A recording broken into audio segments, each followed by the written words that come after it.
People who have great ability to concentrate, great ability to focus, great ability to define and stay consistently within their priorities tend to be very successful in this world. And self-discipline is an essential component in that. Whether you're talking about some kind of academic achievement, some kind of musical achievement or athletic achievement or whatever it is, some achievement in the realm of business or the arts or science, generally comes to people who are very focused and who understand how to order their priorities. In a word, they are disciplined people. I've always been disciplined myself, because I've always lived a disciplined life. I lived in a disciplined household, like there was no such thing as I don't want to. So even now, if I wake up and I don't want to do something, I don't need someone to tell me to do it, so I'll do it anyway. Being a man isn't about not feeling things. It's about acting the way you're supposed to act, regardless of how you feel. We act. We're men of action. We get things done. So the world got built. All of it. You need to become a man of action. Stop worrying about how you feel. Stop worrying about what you're supposed to be doing. How about that? But what happens is, if you believe that there's very little potential, how much action are you going to take? Nothing, little. But they take little action, little results. Why? Because they have to start with a problem with their belief. They don't believe it's really going to happen for me. Maybe for Frank Kearns because he got the cool hair and stuff, or maybe it's for you because you're so driven, but it's not me. Maybe Tony Robbins because he's a freak, got these big teeth. Whatever their thought process is, right? They got this thing, right? And when you take a little potential with a little action, what kind of results do you get? Lousy little results. And when you get little results, what does that do to your belief? You go, see, I told you this was a waste of time. And then what happens? You tap even less potential. You take even less action. You get even worse results, and your belief gets even weaker. And this sucker feeds on itself until you are in a downward spiral. It's poisonous. It's poisonous and it's self-fulfilling. Now, what if something could happen that could come along and fill you with a sense of absolute certainty? Not like I believe, but where you know. In you guys' case, mine as well, we knew because we had to. Because we burned the boats. There was no other option. We had to find a way. We weren't going to live that way. We all did it in different ways and for different reasons, but in essence, that was it. If you get yourself in a state of certainty that this is going to work, I'm going to find a way, and if this doesn't work, I will make the way, then you tap a lot more potential. And when you're certain in your potential, you take massive action. When you take massive action, you really believe in something, you get great results. When you get great results, your brain goes, see, I told you I was a stud. I told you this thing would work out. Now you're even stronger. You tap more potential, take greater action, greater results. That's how you went from $300 in a week to $2,500 in 5 days to $100,000 in a month to $1 million in a day. Same thing with you. And we get momentum. That's why the rich get richer and the poor get poorer. If you just make a decision, it can be sometimes the day that starts you on a brand new journey. Sometimes when you look back on it, the day that you decided was just about as exciting as the day when you finally accomplished the project. That when you finally made the decision, you finally, got through whatever barriers kept you from making that decision, and finally you made a decision. Now, some decisions are incidental and some are small, and some, are part of a working day.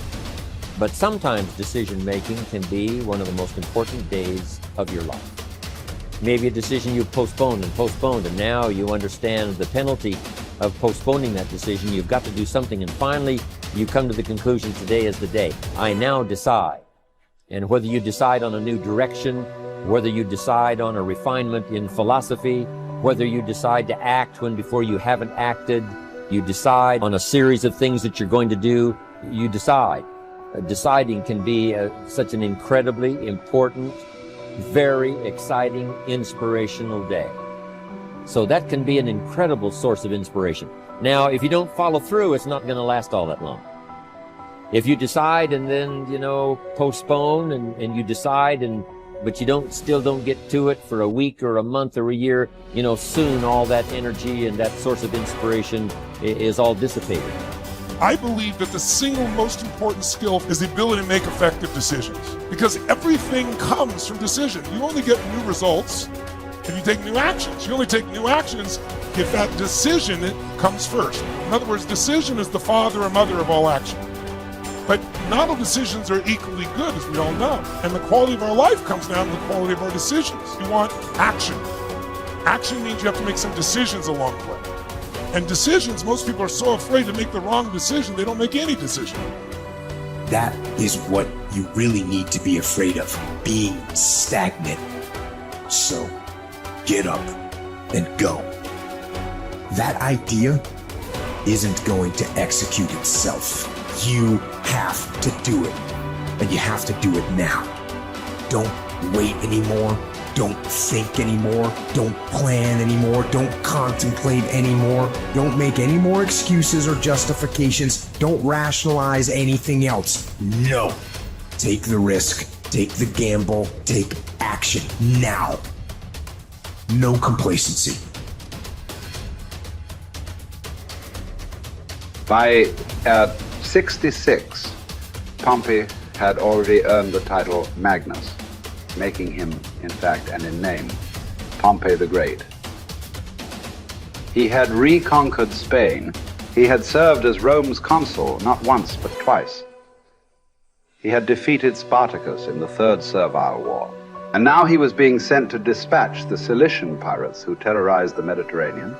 Before he left, he stopped for a private consultation with the Stoic philosopher Posidonius, one of the great minds of the ancient world. Posidonius's advice might have seemed rather redundant. Be the best and always superior to others, he had told the ambitious general, quoting a line from the Odyssey. But Posidonius wasn't talking about achieving more victories over the enemy. He was talking about conquering the self, not honors, but being honorable. Plutarch tells us about a far less famous general and statesman in Greece, many generations before Pompey. Despite his brilliance on and off the battlefield, Epaminondas was appointed to an insulting minor office in Thebes. In fact, it was because of his brilliance that he was put in charge of the city's sewers. Instead of being provoked or despairing at his irrelevance, a number of jealous and fearful rivals thought it would effectively end his career. Epaminondas took fully to his new job, declaring that it is not the office that brings distinction to the man. It is the man who brings distinction to the office. With hard work and earnestness, Plutarch wrote, he proceeded to transform that insignificant office into a great and respected honor, even though previously it had involved nothing more than overseeing the clearing of dung and the diverting of water from the street. Best is the person who adds shine to their accomplishments with their discipline, not the other way around. This is what Posidonius was trying to tell Pompey, although Pompey failed to fully realize it. In the end, it's not about what we do, it's about how we do it, and by extension, who we are. Too often, we find people choosing to be great at their profession over being a great human being, believing that success or art or fame or power must be pursued to the exclusion of all else. Does it have to be that way? Does being loved have to be at odds with being lovely? Or can temperance, as Cicero claimed, be the fine polish on top of a great life? Queen Elizabeth inherited the monarchy. Marcus Aurelius was selected for the purple as a boy. But it wasn't the throne that made either of them kingly. It was their behavior. They were what the ancients called first citizens, for their character as much as their rank. As Marcus said, his aim was never to be the most powerful king, never to conquer the most territory, or build the most beautiful buildings. Instead, he was after perfection of character, to live your last day, every day, without frenzy or sloth or pretense. It just happens that wonderful external accomplishments, like those achieved by Elizabeth and Marcus, can come out of internal endeavor. They are not the goal, they are the byproduct. Conquering the world is almost easy after we have fully conquered ourselves. Certainly fewer people have done the latter than the former. This is what you find when you study the true masters of any profession. They don't care much about winning, about money, about fame, about most of the things that have come their way as a result of their success. Their journey has always been towards something bigger. They aren't running a race against the competition. They are in a battle with themselves. Self-discipline has never been about punishment or deprivation. It is about becoming the best that you are capable of becoming. The battle to be the best has less to do with beating others and more to do with beating down those urges. those flaws, those selfish instincts that every human has. There was never enough for Pompey, nothing sacred. His endless ambition, his insane love of glory, as Posidonius called it, would ally him with Caesar, setting in motion the destruction of the republic he once loved. He would wake up to this Faustian bargain eventually and fight valiantly to preserve Rome, but it would be too late. He would be defeated by Caesar's armies at Pharsalus in a day, losing everything that he had acquired, and then shortly thereafter losing his life as well. His last words would quote another ancient playwright, Sophocles: "Whoever makes his journey to a tyrant's court becomes his slave, although he went there a free man. By chasing the wrong kind of best, fame, fortune, power winning, Pompey had chained himself to the worst. It cost him everything."